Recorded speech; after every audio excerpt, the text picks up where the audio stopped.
ఈరోజు కూడా 3 మాటలతో మీ ముందుకు వచ్చి ఉన్నాను. మొదటిది, పరిశుద్ధాత్మ చేత నింపబడి ప్రవచించారు. చెప్పండి, మొదటి మాట ఏంటి? పరిశుద్ధాత్మ చేత నింపబడి ప్రవచించారు. రెండవది, పరిశుద్ధాత్మ చేత నింపబడి పలకరించారు. మూడవది, పరిశుద్ధాత్మ చేత నింపబడి పలికారు. లూకా సువార్త 1వ అధ్యాయము 41వ వచనం. ఎలిజబెతు మరియ యొక్క వందన వచనం వినగానే ఆమె గర్భములోని శిశువు గంతులు వేసెను. అంతటా నా వెనక పెద్దగా చెప్పండి, ఎలిజబెతు పరిశుద్ధాత్మతో నిండుకొనినదై బిగ్గరగా ఇట్లా నేను. 1వ అధ్యాయము 47వ వచనం. మరియు అతని తండ్రి జకర్య పరిశుద్ధాత్మ పూర్ణుడై ఇట్లు ప్రవచించాను. పరిశుద్ధాత్మ పూర్ణుడై ప్రవచించాడు. మరియ గురించి మనకు తెలుసు, యేసుక్రీస్తు వారి తల్లి అయిన మరియ గురించి దేవుని వాక్యం చెప్తుంది, సర్వోన్నతుని శక్తి నిన్ను కమ్ముకొనును. 35వ వచనం. పరిశుద్ధాత్మ నీ మీదకి వచ్చును అని వాక్యం చెప్తూ ఉంది. ఈ ముగ్గురిని చూసినప్పుడు ఒక విషయము ఈ ముగ్గురి జీవితాల్లో కనబడుతూ ఉంది. అదేంటి అంటే, వారు పరిశుద్ధాత్మ చేత నింపబడి ఉన్నారు. ప్రతి విశ్వాసి దేవుని యొక్క ఆత్మ చేత నింపబడాలి. యేసుక్రీస్తు వారి తల్లిగా ఉండుటకు మరియ పరిశుద్ధాత్మ పూర్ణురాలైతే, ఎలిజబెతు ఆత్మచేత నింపబడి ఆమె ప్రవచిస్తూ ఉంది. పరిశుద్ధాత్మ చేత నింపబడింది. దేవుని సేవకుడైనటువంటి జకర్య పరిశుద్ధాత్మ చేత నింపబడ్డాడు. ఒకే అధ్యాయములో ముగ్గురు బలమైన వ్యక్తులను చూస్తూ ఉన్నాము. ఆ ముగ్గురు కూడా పరిశుద్ధాత్మ చేత నింపబడ్డారు. ఈ ముగ్గురు కూడా సంఘమునకు ఒక మాదిరిగా కనబడుతూ ఉన్నారు. సంఘములో చిన్న బిడ్డలు ఉంటారు, యవన బిడ్డలు ఉంటారు, మధ్య వయస్సు వారు ఉంటారు, వృద్ధులు కూడా ఉంటారు. కానీ ప్రతి విశ్వాసి పరిశుద్ధాత్మ చేత నింపబడిన వారిగా ఉండాలి. ఆమేన్ చెప్తామా? ఒకవేళ అలాగ ఉంటే ఆ సంఘము దేవుని ఎదుట ఎంత సౌందర్యము కలిగిన సంఘముగా ఉంటుందో ఆలోచించండి. అది ఎంత సుందరమైన సంఘమో ఆలోచించండి. పరిశుద్ధాత్మ చేత నింపబడిన సంఘము అత్యంత శ్రేష్టమైన సంఘము. వారి సంఖ్య కొద్దిగా ఉన్నప్పటికీ భూమి మీద నివసిస్తున్నటువంటి మనుషులు అనేకులు ఉన్నారు.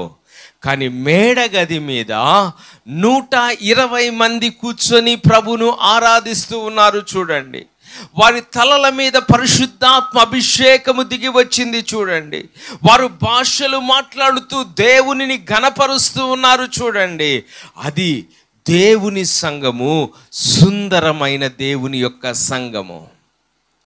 చెప్పండి, మేము కూడా ఆదిమ సంఘము వలె అందరము పరిశుద్ధాత్మ చేత నింపబడి పరిశుద్ధాత్మ పూర్ణులుగా ఉండి ప్రవచించదుముగాక. చూడండి, మరియ ప్రవచిస్తుంది, ఎలిజబెత్ ప్రవచిస్తూ ఉంది, జకర్య కూడా ప్రవచిస్తూ ఉన్నాడు. ముగ్గురు ప్రవచిస్తూనే ఉన్నారు. సంఘములో దేవుని యొక్క ప్రత్యక్షతలు పొందగలిగిన వారు మనలో ప్రతి ఒక్కరూ ఉంటే ఎంత బాగుంటుంది. దేవునికి ఎంతో మహిమ కలుగుతూ ఉంది. ఆమేన్ చెప్తారా?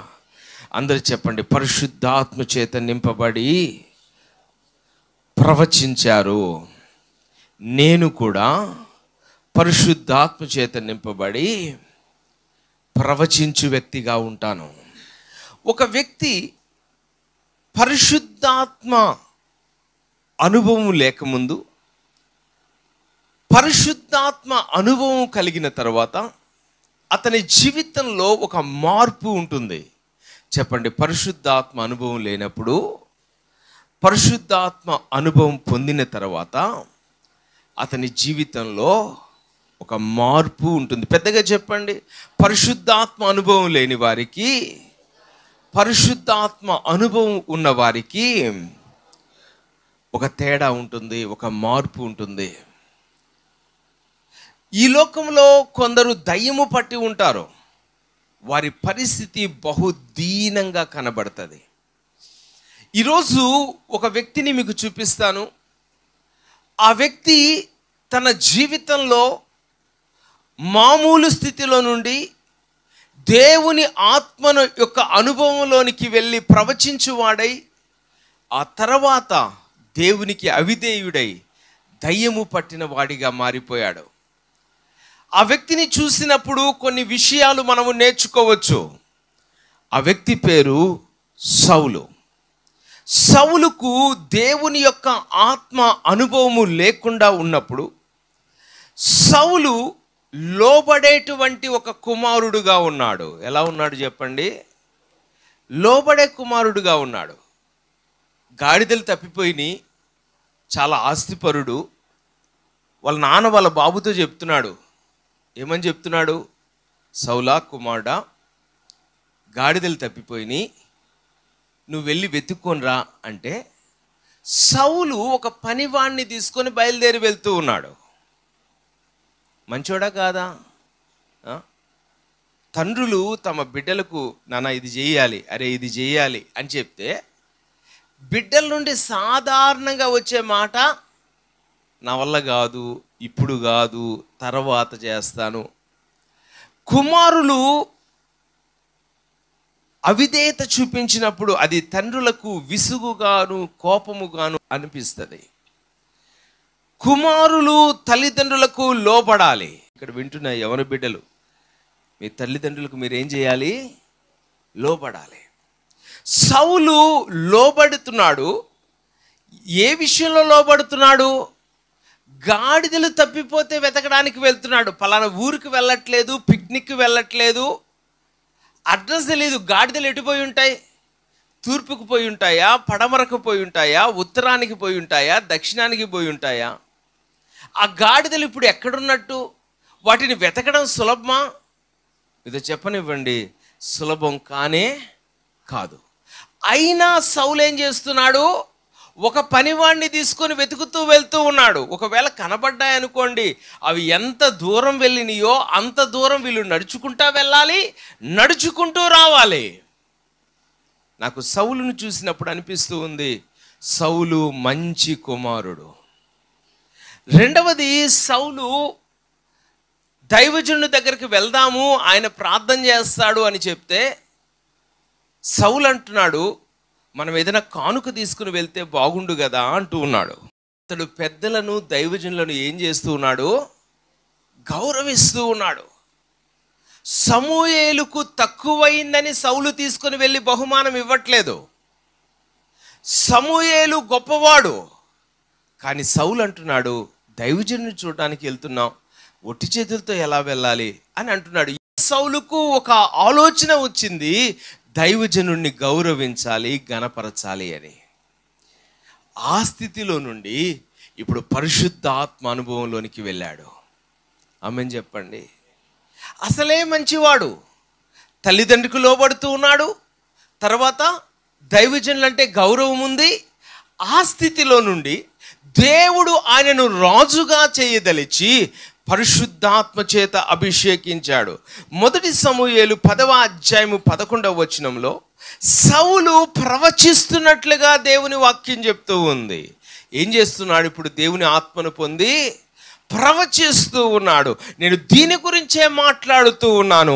మనలోని ప్రతి ఒక్కరము దేవుని ఆత్మ చేత నింపబడాలి, దేవుని ఆత్మ పూర్ణులుగా ఉండాలి, పరలోక ప్రత్యక్షతలను పొంది మన పెదవులు దేవుని మాటలు పలుకుతూ ప్రవచించు వారముగా మనము ఉండాలి. వాక్యం చెప్తుంది, సౌలు ప్రవచిస్తూ ఉన్నాడు. ఆమేన్ చెప్పండి. ప్రవక్తల ప్రవక్తలకు ఏ గొప్ప అనుభవము ఉందో ఆ అనుభవం సౌలు జీవితంలోనికి వస్తూ ఉంది. ఉన్నపాటుగా, ఒక్కసారిగా. రేపటిని గురించి మనకు ఏం తెలుసు? భవిష్యత్తును గురించి చెప్పగలిగిన మనుషుడు ఎవరు? దేవుని ఆత్మచేత నింపబడినప్పుడు ప్రవక్తలు పరలోకపు మాటలను పలికారు, భవిష్యత్తును గురించి ప్రవచించారు. దేవుని నామానికి మహిమ కలుగును గాక. సౌలు గాడిదలను వెతుకుతూ వెళ్తూ ఒక సామాన్యమైన కుమారునిగా ఉంటూ పరిశుద్ధాత్మ చేత నింపబడగానే ప్రవచించడం ప్రారంభించాడు. అది తన జీవితంలోని శ్రేష్టమైన అనుభవం. ఆ తర్వాత దేవుని వాక్యం చెప్తుంది, 1 సమూయేలు 14:37లో సౌలు అంటూ ఉన్నాడు, మనము దేవుని దగ్గర విచారణ చేద్దాము అని అంటూ ఉన్నాడు. ఆమేన్ చెప్పండి. 1 సమూయేలు 14:18లో మందసమును గురించి సౌలు శ్రద్ధను కలిగిన వాడుగా కనబడుతూ ఉన్నాడు. 1 సమూయేలు 14:35లో సౌలు బలిపీఠమును కడుతూ ఉన్నాడు. దేవుని ఆత్మచేత నింపబడినటువంటి సౌలు ప్రవచిస్తున్నాడు, దేవుని దగ్గర ప్రార్థన చేస్తూ ఉన్నాడు, దేవుని యొక్క బలిపీఠము కట్టిస్తూ ఉన్నాడు. దేవునికి మందసము గూర్చిన శ్రద్ధ కలిగిన వాడుగా ఉన్నాడు. పరిశుద్ధాత్మ చేత నింపబడిన వాడు దేవుని సన్నిధిలోనికి పరుగెత్తుకొని వెళ్తారు. వారు సోమరితనముగా ఆదివారము నిద్రపోరు ఇళ్లల్లో. ఆదివారం వచ్చింది, నేను దేవుని సన్నిధికి వెళ్తాను.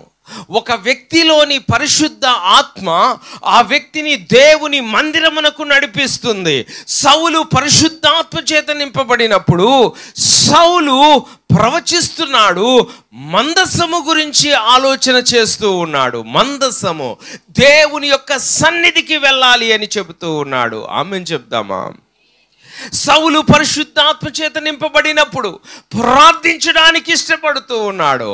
ఒక వ్యక్తిలో పరిశుద్ధాత్మ ఉంటే ఆ వ్యక్తి ప్రార్థించువానిగా ఉంటాడు.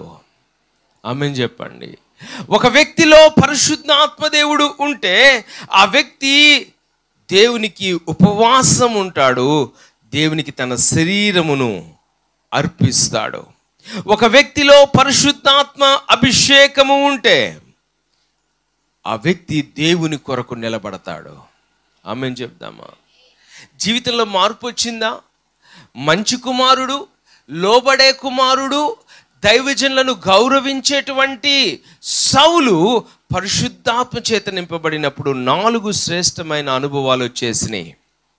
కానీ అదే వ్యక్తి దయ్యము చేత నింపబడినప్పుడు దేవుని వాక్యం చెప్తుంది, సౌలులో భయంకరమైన అసూయ, సౌలులో భయంకరమైనటువంటి ద్వేషం, దావీదు మీద ద్వేషం, దావీదును చంపించాలని ప్రయత్నం,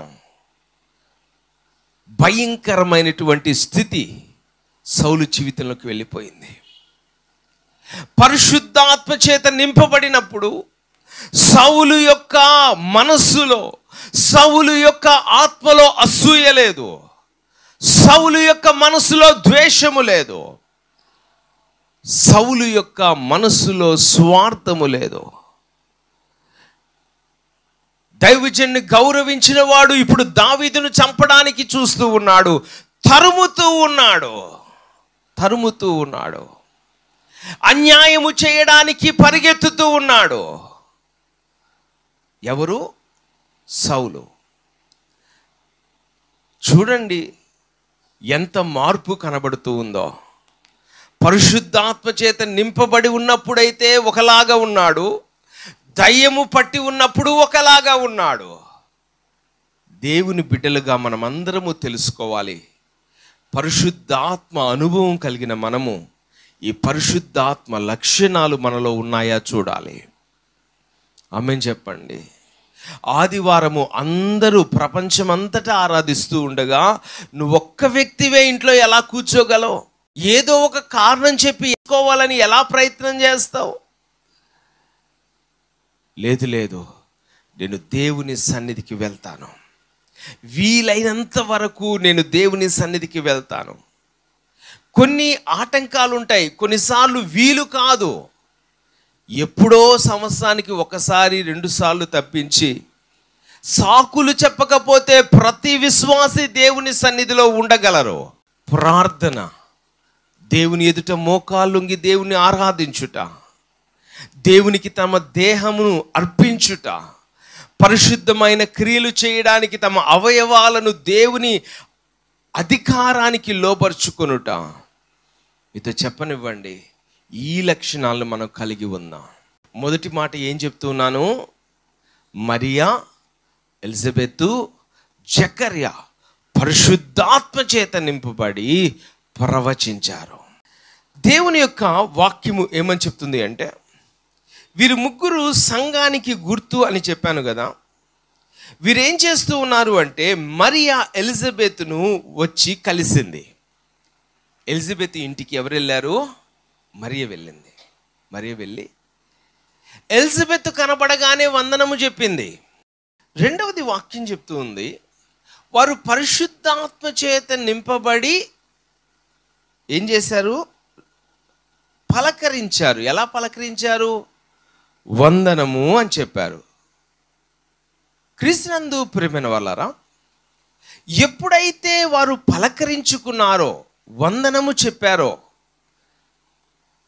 మరియ యొక్క స్వరమును విని ఎలిజబెత్ గర్భంలో ఉన్న యోహాను గంతులు వేశాడు. ఎంతో సంతోషం.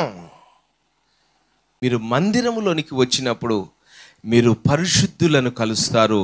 పరిశుద్ధులను పలకరించేటువంటి ఒక అవకాశం ఉంటుంది.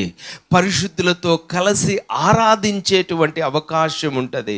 పరిశుద్ధులు ఒక చోటకు వచ్చినప్పుడు ప్రభు వారి మధ్య సంచరించిన ఆ ప్రత్యేకమైన అనుభవము మీరు అనుభవిస్తారు. పరిశుద్ధాత్మ దేవుడు నిన్ను బలపరుస్తాడు. అధికమైన కృప జీవితంలోనికి విడుదలవుతుంది. పలకరించారు. నేను అందుకనే మీతో చెప్తున్నాను, మీరు ఇంటికి వెళ్ళేటప్పుడు ఏం చేయాలి? ప్రతి ఒక్కరిని పలకరించి వెళ్ళండి. కనీసం ఇద్దరినైనా వారి క్షేమాన్ని తెలుసుకోండి అనేది మీతో నేను చెబుతూ ఉన్నటువంటి విషయం.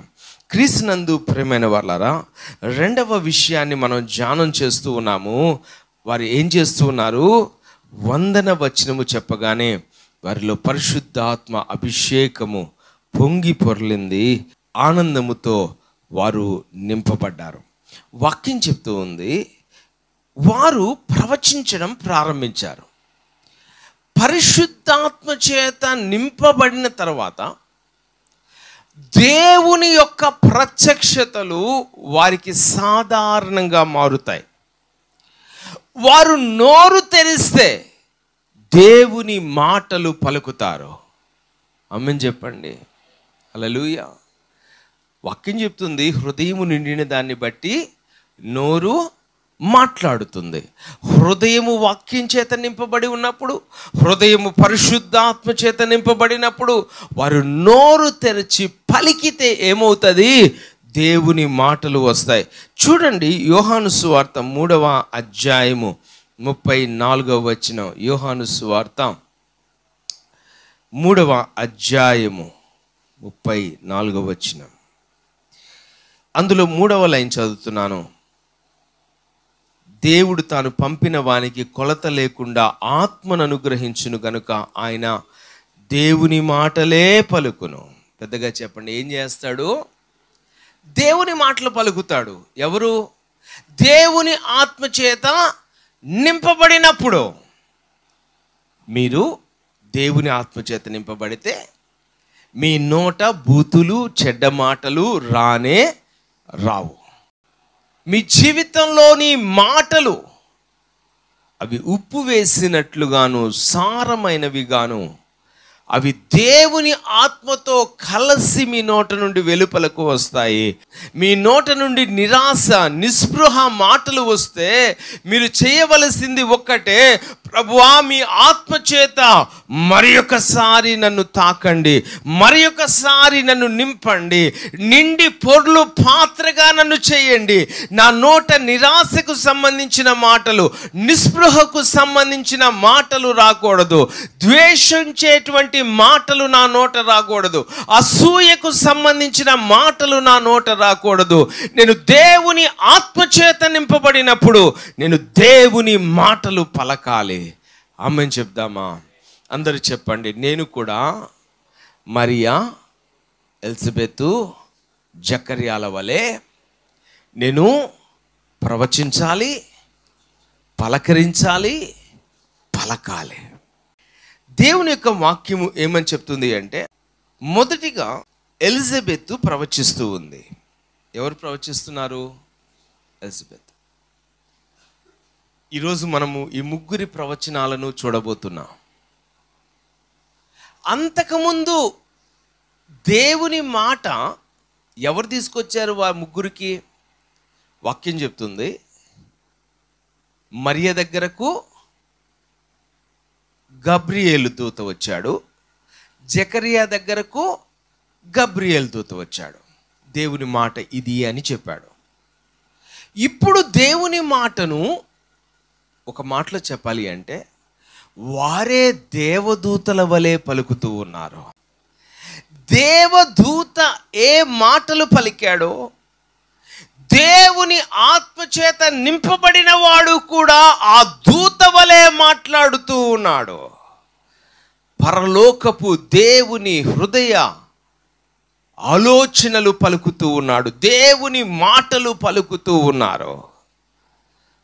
సాధారణంగా మన మనసులో పుట్టే ఆలోచనలు మనము మాట్లాడతాము, కానీ దేవుని ఆత్మ స్వాధీనములో మనం ఉన్నప్పుడు దేవుని ఆత్మ మనకు మాటలను ఇస్తాడు, ఆ మాటలు మనము పలుకుతాము. ఇప్పుడు నేను మీతో దేవుని వాక్యాన్ని చెబుతూ ఉన్నాను కదా. నేను ఈరోజు ఉదయాన్నే చదివేసేసి మీతో చెప్తున్నాను అనుకున్నారా? లేనే లేదు. గడిచిన 4-5 రోజులుగా నేనేం మాటలు చెప్పాలి, నేనేం పలకాలి, ప్రభువా మీరు నాకు మాటలు అందించండి అని ప్రార్థిస్తూ ఉన్నప్పుడు, ఎదురు చూస్తూ ఉన్నప్పుడు, ట్రైన్లో ప్రయాణం చేస్తున్నప్పుడు, నేను కూర్చొని ఉన్నప్పుడు, నేను పండుకొని ఉన్నప్పుడు, ఏదో ఒక సమయంలో దేవుని మాట నా దగ్గరకు వచ్చినప్పుడు ఆ మాటను నేను గుర్తు పెట్టుకొని, ఆ విధముగా దేవుడు అనుగ్రహిస్తున్న మాటలను సమకూర్చుకొని, ఆ తర్వాత శనివారం రాత్రి మరలా 2-3 సార్లు ఈ వాక్య భాగాన్ని చదివి, ఆదివారము ఉదయము కూడా ఒకసారి దేవుని మాటలను తలంచుకొని మీ ముందుకు తీసుకొని వస్తున్నాను. నేను ఒకటైతే చెప్పగలను, నేను పుట్టుకతో ప్రసంగికుణ్ణి కాదు, పుట్టుకతో బాగా మాట్లాడే వాడిని కానే కాదు. కొందరికి ఆ తలాంతు ఉంటుంది, కొందరికి పుట్టుకతోనే ఆ సామర్థ్యం ఉంటుంది. కానీ దేవునికి స్తోత్రం, పరిశుద్ధాత్మ చేత మనం నింపబడినప్పుడు మనం ఎవరమైనప్పటికీ జ్ఞానవంతులం అవుతాం, మనం ఎవరమైనప్పటికీ ధైర్యవంతులు అవుతాం, ఎవరమైనప్పటికీ దేవుని మాటలు పలికేందుకు యోగ్యులముగా మారిపోతాము. మరియా, ఎలిజబెత్, జకర్యా దేవుని మాటలు పలుకుతూ ఉన్నారు.